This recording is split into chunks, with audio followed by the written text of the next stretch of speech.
I find solace in the understanding I share with my daughter-in-law. Following my husband's funeral, my mother-in-law, blissfully ignorant, bid me farewell with a radiant smile as she drove me away.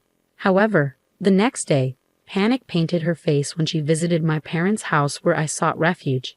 It was clear her scheme to secure my husband's inheritance had hit a snag. In that moment, the true gravity of ignorance struck me. My name is Emily. I'm 39, married to John, who is 2 years my junior. We have a daughter, Rose, in first grade. Living with my mother-in-law began a year ago after my father-in-law's passing. Concerned about her solitude in their spacious home, I agreed to the cohabitation. Initially, we split living expenses, offering some relief. Yet, unexpected challenges emerged as my mother-in-law started criticizing me for sharing household chores with my husband. She disapproved, asserting that it was unfit for the head of the family to engage in such tasks. Despite my role as the primary breadwinner due to a 2-year age gap with my husband, my mother-in-law remained oblivious to this fact. Frustrated, I pleaded with my husband to enlighten her about our financial dynamics, hoping to resume our shared responsibilities. However, he hesitated, revealing his reluctance to take on additional chores. Disappointed, I realized a new facet of my husband's character. Eventually, labeled a failure as a wife, I found myself shouldering all household duties alone, while my mother-in-law, a full-time housewife, remained oblivious to the imbalance.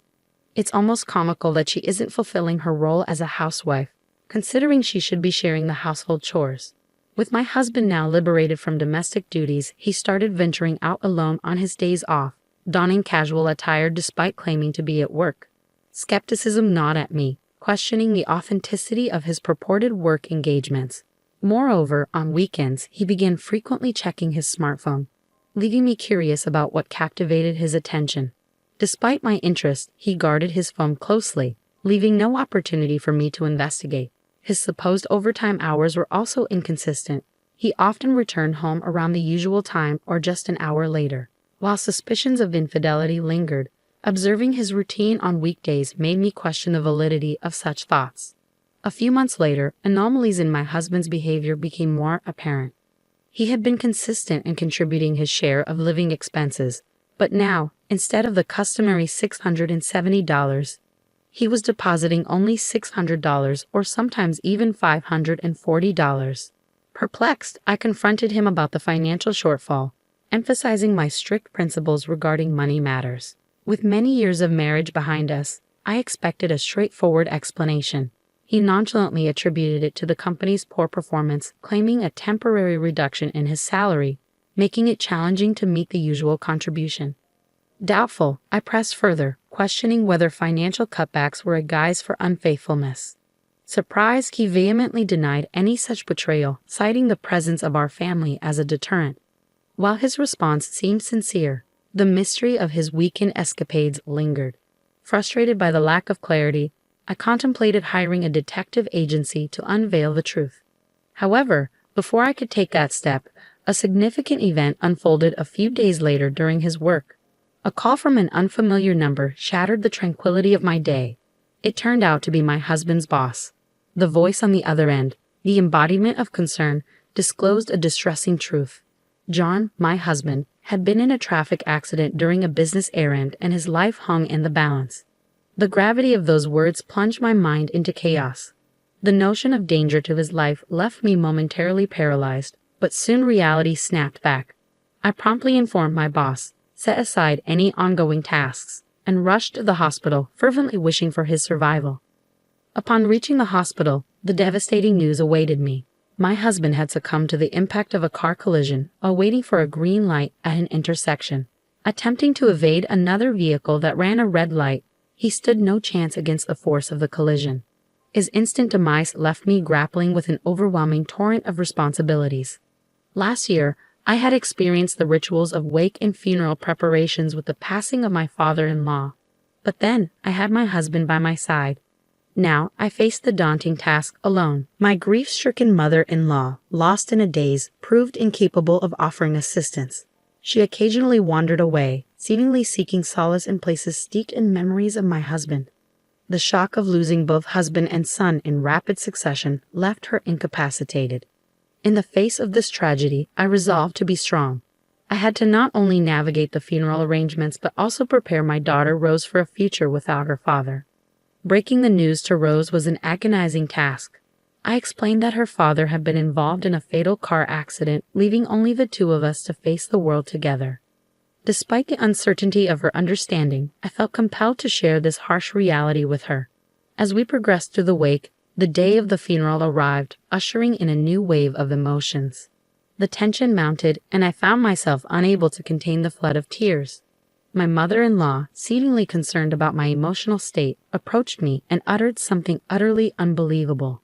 In the midst of my mourning, she callously suggested that since there was no blood relation, I should refrain from claiming John's inheritance and simply depart, leaving Rose behind. She even went so far as to question Rose's worth as my daughter, proposing that I take her when I leave. Her laughter accompanying these heartless words added an extra layer of shock. Struggling to comprehend such cruelty amid my grief, I decided to maintain composure until the funeral concluded and distance myself from my mother-in-law's callous remarks.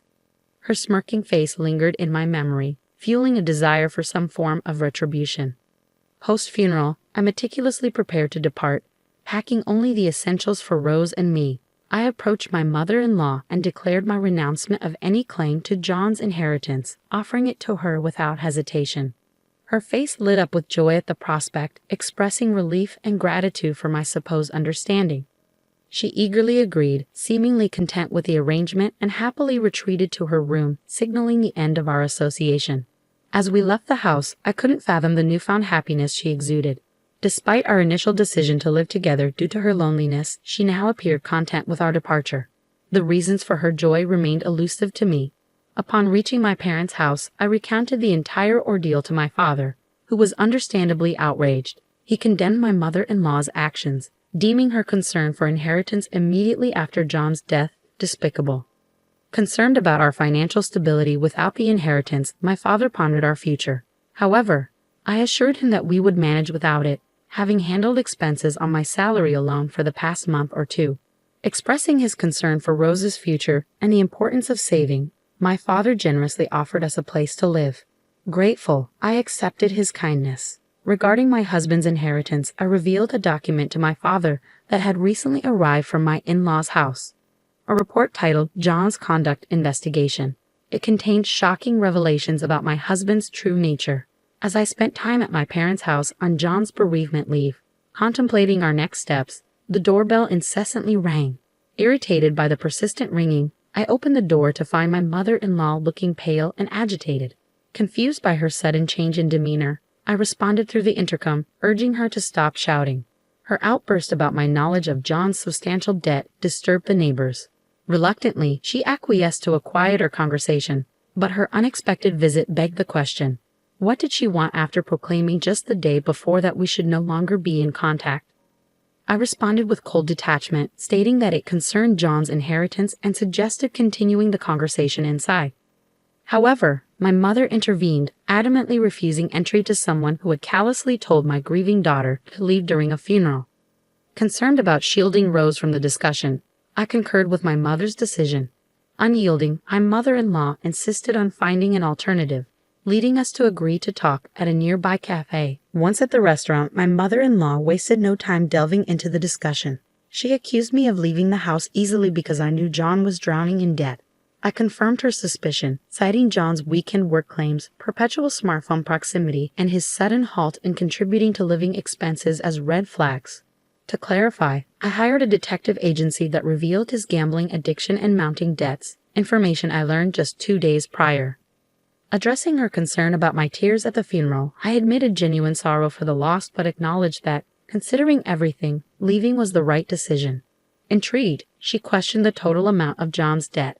Startled, I revealed a demand letter I received that day, a staggering $6,700, contributing to a grand total of $33,700 in debt. I warned her that unless she renounced the inheritance, she'd be burdened with the entire sum. Dismayed by the revelation, my mother-in-law stuttered, confessing that the inheritance from her husband was already spent, $13,500 on luxury items, anticipating John's inheritance. This expenditure explained her post-funeral shopping sprees. Realizing her financial recklessness, I acknowledged my inability to assist with her debt and urged her to handle the renunciation herself. I left, and in subsequent events, she managed to renounce John's negative inheritance, but the $13,500 debt remained. Attempts to seek help from relatives failed due to the rumors of her actions on the day of the funeral. In contrast, life for Rose and me took a positive turn. Despite Rose transferring schools, she embraced her new environment energetically. Living with my parents allowed me to focus on work, providing a stable income. We now spend quality weekends together, exploring shopping malls, visiting theme parks, and enjoying activities we couldn't during John's lifetime. Supported by my loving parents, our days are filled with smiles, and I am determined to sustain this newfound happiness.